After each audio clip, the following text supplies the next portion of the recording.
James having Greek salad and the Power Bowl and some hash brown waffles, and I'm going to talk a little bit about this and a little bit about that. And I'm going to read a poem first, and then James is going to talk for the most of this show because I went and gave myself a headache, so I don't know exactly what caused it, but I'm pretty sure it was that. Because I was jealous that I've been giving James Greek salad because my favorite salad is Greek salad, and that's goat feta. So, and I love goat feta. It's the only feta as far as I'm concerned. So I had just a little bit. I just had, I think it was two of those pieces, like not very much. And I think that's what set it off, but I don't know for sure. Wow, that's amazing! Just two of those pieces. So that's it's a lucky thing I didn't have more. That's all I can say. Yeah, at least you were able to get a substantial walk in. You were going quite slowly. I was, so was I. A walk that usually would take us 2 hours. 2 hours. 3. Pretty close to 3. It's 2 to me. Yeah. But it's a beautiful day for a 3-hour walk. It was wonderful. It got a little warmer in the afternoon when the sun came up, but it was nice and cool in the morning, and it wasn't, I don't think I got a sunburn. Boy, would this ever be a nice night to sleep on the deck. Oh boy. Yeah, it's going to be warm. Anyway. So,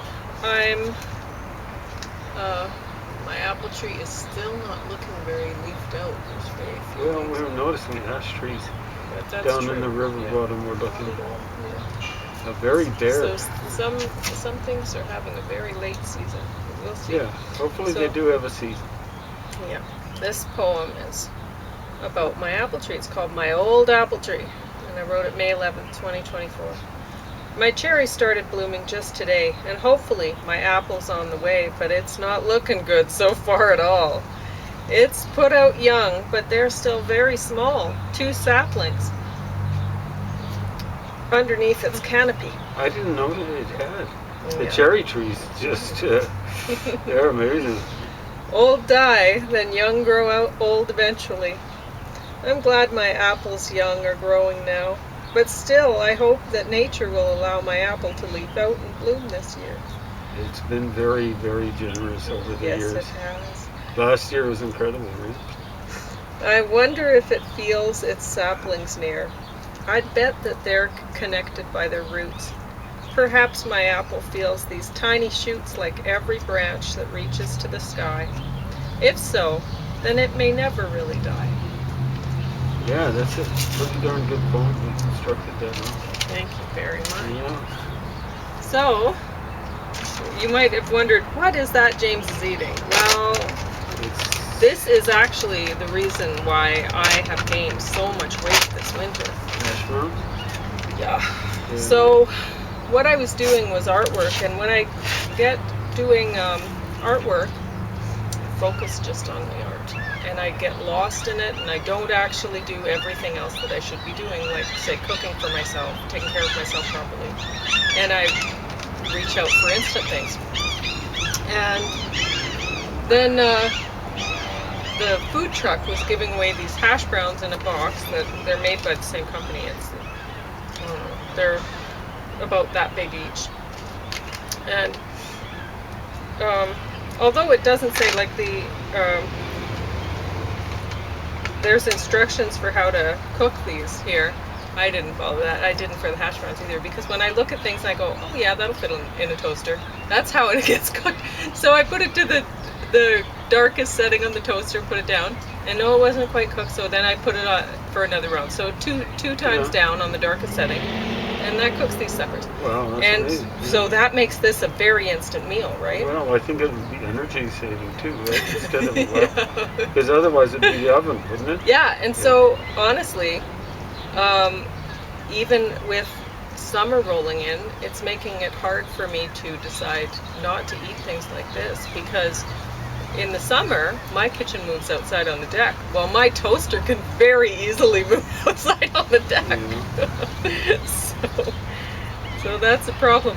But like what I was saying to James is this like it's all day breakfast, it says, and really it's breakfast French fries is what this is. It's just there, and these don't even really look like waffles. They're just silly, like how can we make potatoes into different shapes? Yeah. You know, with a lot of fat, really. It's kid would love them though. Yeah. So put some anyway, ketchup on them or something like that. It says there is not very much trans and saturated fat, but there's a fair amount of other fat, and when you heat the fats that like some of the better fats, once you heat them, well, they turn into trans fats. So I don't know if they take that into account when they're putting the fat on the package, because if it's sure, it may not be trans fats as it's prepared for you, but once it gets to you and you heat that oil, then what's the trans fat content, right? Even if you're not adding any other, like, I mean, if I'm putting it in a toaster, there's nothing else added there. It's just going in the toaster. But I don't know. So anyway, I would say I don't actually rate this product very well. I think as far as fun eating them or whatever, there's very little potato there, and it's not really a very attractive shape or anything like that. Well, I don't even understand why you'd bother, because potatoes are probably cheaper than dirt. Not, you know, that expression, cheap as dirt, they're probably cheaper. So why bother cheaping out on the potatoes? You know, the hash browns that were like shaped like that, I enjoy them better. It's a waste of packaging, really. It is, yeah, because and honestly, it was hard to pack this home in the bags without breaking these things. Like, I knew they were there, and I didn't want them to break into pieces, which would make them more difficult to put in my toaster. So I don't like this product nearly as much as just the regular hash brown patty things. That's way better. No, but, go ahead. The holes remind me of one of my favorite stories. And apparently it was true. There was this guy watching a process of some sort of treat being made, and it involved probably some sort of bakery item being covered with chocolate. Told me about this. And the chocolate was being dripped on and then being blown off by some fans. And the journalist or whoever said, "You're blowing the chocolate off." And then the manufacturer said, typical capitalist, "Yeah, but I'm blowing the profits on." So what's happening here when they put the holes in the waffles? I think you're getting more. I don't know. It just seems like a lot of work for nothing. I think they probably spend more on trying to make them that shape. Anyway, so we're talking about manufacturing a bit now in this great course. And we've gotten to the point where, well, I'm past this point now. Now I'm on military sort of stuff, which I don't really care about. But milling. Purposes of gearing. Increase torque, change direction of a rotating shaft, increase speed of rotation. To increase speed, a larger gear is used to drive a smaller one. To increase torque, a smaller gear is used to drive a larger one. You can only have one or the other. Ressler believes that early Roman mills were geared to increase torque, just as Vesuvius described it. Speed was preferred later on, so the way the systems were built initially might not have worked without an increase in torque. But some people were thinking, well, he just wrote it down wrong or whatever, but Ressler believes, no, he didn't write it down wrong, that's just the way it was. So, anyway, I don't know. Our modern hydroelectric power systems really aren't so modern. They're built along the same principles as old Roman water power inventions. Slave labor served as the disincentive for technological development in the classical world. That's all in the modern world, too. It's one of the main reasons why the Arabs and the Turks lingered so far behind, and the southern United States lingered so far behind the northern states. They were, all those places were into slavery and stuff like that. And this is the Liam Neeson movie that I've enjoyed the least so far. Oh. I don't like him in this sort of role. I don't know. Is he more sophisticated or something like that? Well, he's an artist in this, and his... Honestly, there was a lot wrong with this movie. I was wondering, partway through, I thought, well, I could tell that Liam Neeson and, like, his character and the actor that played his son in this, I could tell they had different accents, and they explained it away with, well, he sent him off to boarding school when he was young, which, sure, okay. But did he send him off to boarding school in Australia? Because honestly, it seemed like the son had, like, whoever, the actor who played him had an Australian accent that was sometimes slipping. You could kind of hear, okay, what is that, right? You're trying to figure it out along the way, because there's really, the movie's not interesting enough for you to not be trying to look for other things to think about while you're watching it. What sort of accent was Liam Neeson doing? I think he's Irish. Well, that's what it sounds like. Yeah. He just sounded like Liam Neeson. Does he ever sound any different? Well, I think he kind of tries to do an American accent or something like that. Okay. And I think he generally does that. Well, I don't know. Anyway, he did fine. It's just not his sort of movie. It's I don't know why he was cast in this role. I don't know. Anyway, it's just I don't believe him as that character at all. Anyway, that's all. I'll put it over to you now, and you can figure out what to talk about. Do you want to talk about this one? Not directly right now. I'll be talking about that other one. That's, oh, I see. You should sit down and talk, because now everyone's looking at your bum, well, that's which I'm sure they like doing. But like at one time maybe, but not anymore. Anyway. Yeah. So you can take your mask off, and they can look at your face. They might like that more. Well, not with the scar I've got. There we go. Wearing masks. That's why I've got this sore on my face. It never heals up. That metal clips over the bridge of the nose. Yeah, I've got a low immune system. I've got something called bone marrow cancer. Multiple myeloma is the official name. And that causes the immune system to be low, and the various treatments I take for the bone marrow cancer, they work marvelously. Go after the bone marrow, and selectively they go after the cancer in the bone marrow. Thank heaven.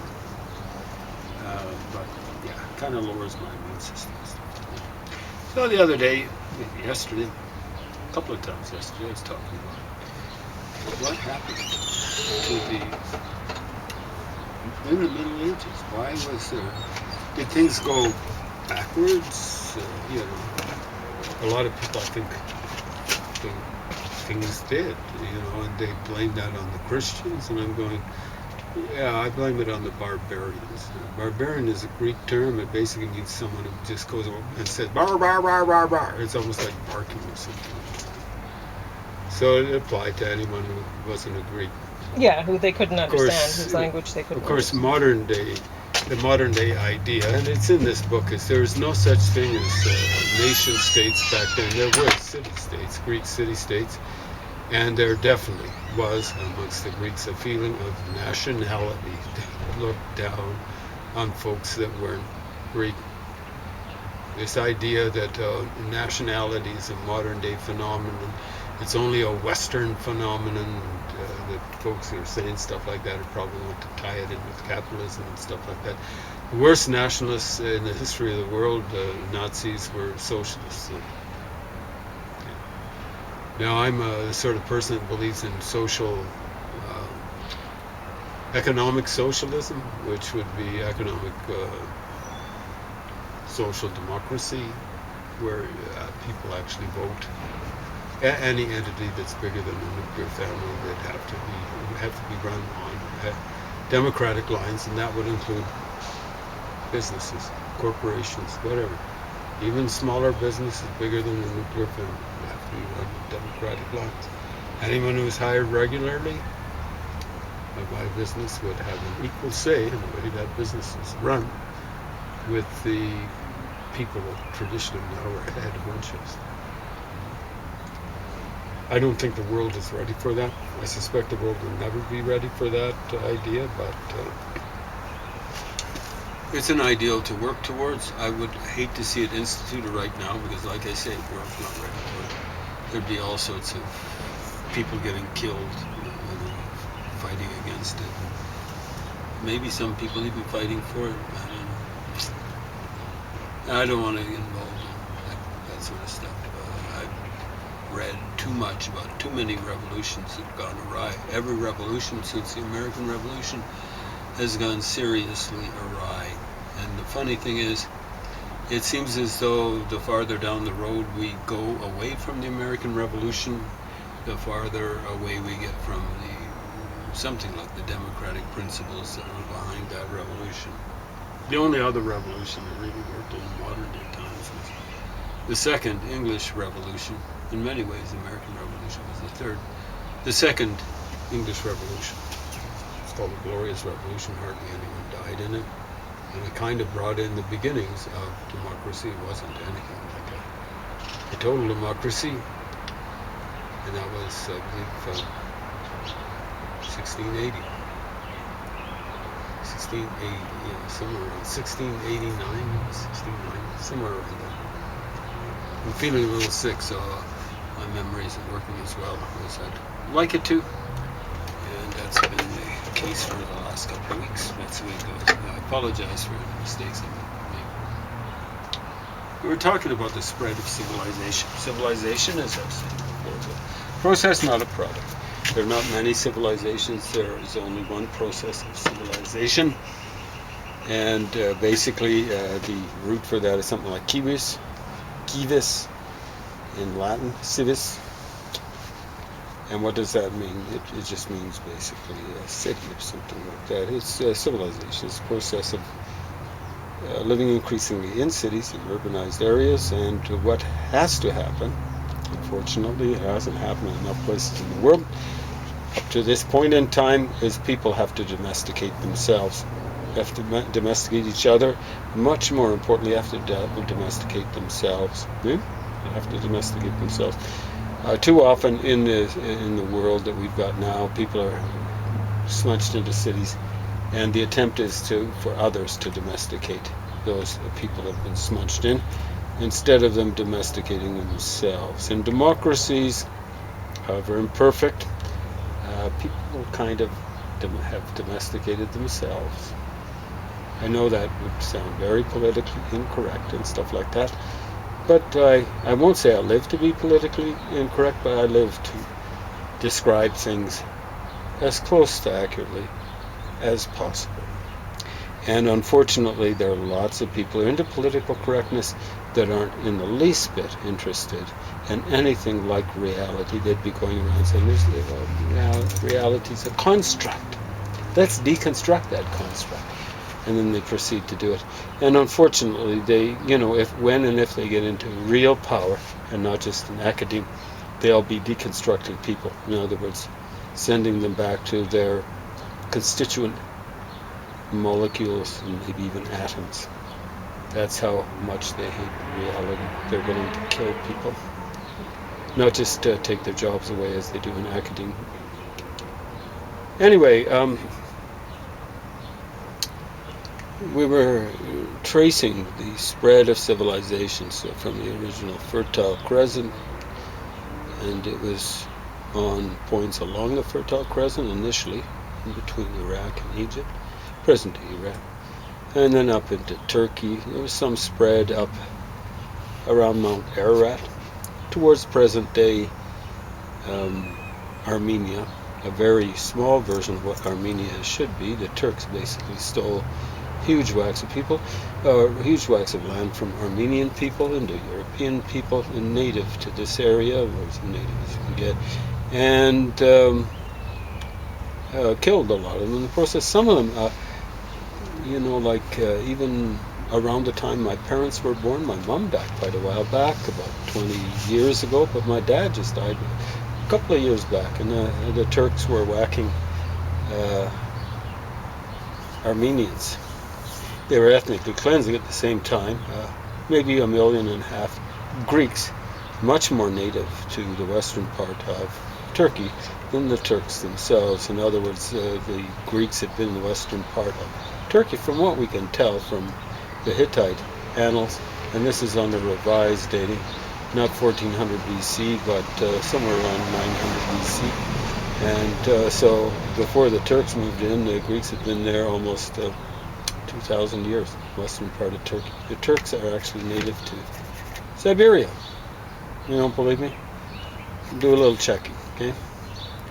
And then, well, don't believe me, but maybe they came from somewhere else or something like that. Yeah, okay, they're Turks. That's where they come from. They're not even native to this area. We've got the mummies from this kind of area here, the western part of China, where the folks preserved as mummies are fair-skinned and kind of reddish, brownish, maybe even blondish hair. Here, western part of China. No survivors of that anymore. Maybe there's some intermingling, so on and so forth. No. Anyway, Turkey, western part of Turkey, there were Greeks there. I swear they spread it to the mainland of Greece.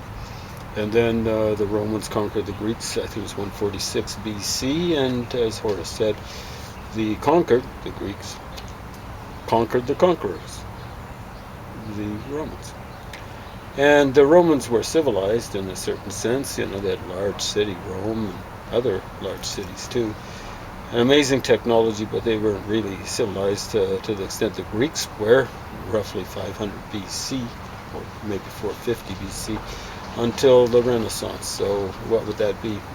1450 AD? Well, is that? That's like almost 2,000 years later. They finally developed something like a democratic system. They had a fake democratic system before the Roman Empire was set up by Augustus. Caesar, the first emperor, imperator, basically army commander.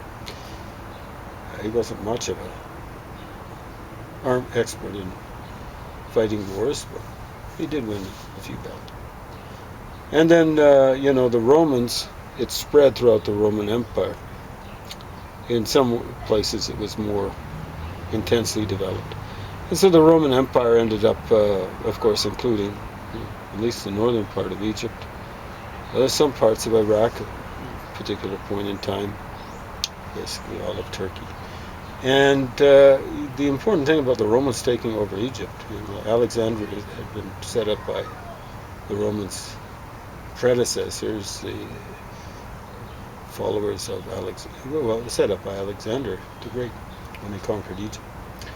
And it was a center of learning. The Romans didn't change that. That changed when the Muslims took over. Okay? That changed. Alexandria is no longer a center of learning. Okay? As we were saying, Egypt's literacy rate back in something like 2004, as I recall, is 72%. This is where writing was co-invented. And they haven't got, as I was pointing out, and the camera kicked out yesterday, here, this is literacy rate diagram, okay? This is 100%, this is 0%. In the space of roughly 5,000 years, Egyptians have gone from 0%, or something like that, to 70, I'm giving them the benefit of the doubt, I'm going up to 75%. Scandinavians, hope you don't take offense at that sort of stuff. I actually admire Scandinavian culture. They've gone the whole hog in 1,000 years. They were converted to Christianity starting about 1000 AD. In 1,000 years, they've gone a greater distance towards literacy, basically 100% in Scandinavia.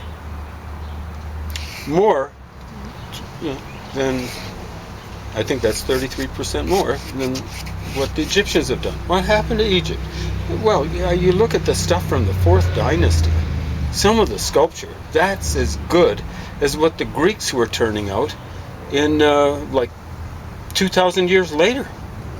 Some of the sculpture. Something happened, and it started happening about 650 AD. People who didn't respect learning took over Egypt. Didn't respect learning. Whereas, and you look at Scandinavia, like their literacy rate, like what had developed since, pretty well entirely since the invention of the printing press. The printing press spread throughout Western Europe in the space of about 2 generations. It was invented about 1440, 1450, something like that. Went through various changes and stuff like that. And the last place in Western Europe to get the printing press was actually Scandinavia. We tend to think of Scandinavians as being highly civilized, highly developed, highly literate people, but they were the last to get hold of the printing press. But the Muslims, you see, like you look at the Turks, it was almost 1700. I think it was 1683 when they were besieging the capital of Austria, Vienna, for the last time. They'd done it previously, unsuccessfully, thank heavens, but they basically owned all of Hungary, there's Austria. There we go. Czechoslovakia. So right up there. Where was the printing press invented? Oh, in Germany. See how close that was? And of course they were taking all sorts of booty and slaves and stuff like that back to Turkey. They never bothered to take a printing press back. Now there was some misguided, and I'm using that in ironic sense, Jew who tried to introduce the printing press in Turkey. Maybe a couple of hundred years later. I think he survived, but his little printing press venture didn't. So the so-called learned people in Turkey crushed that. They just wanted to continue to write stuff out, and they didn't want the printing press. I think it was 300 years after the printing press was invented how much time? A minute and a half. Okay, that the printing press made it in Turkey. So, like they've made a choice.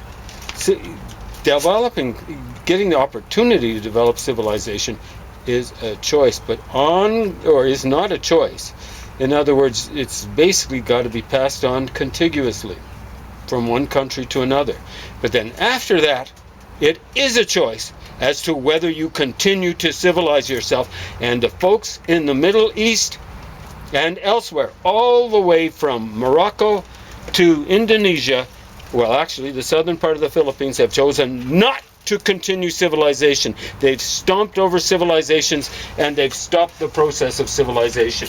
Now, there you go. Put that in your pipe and smoke it.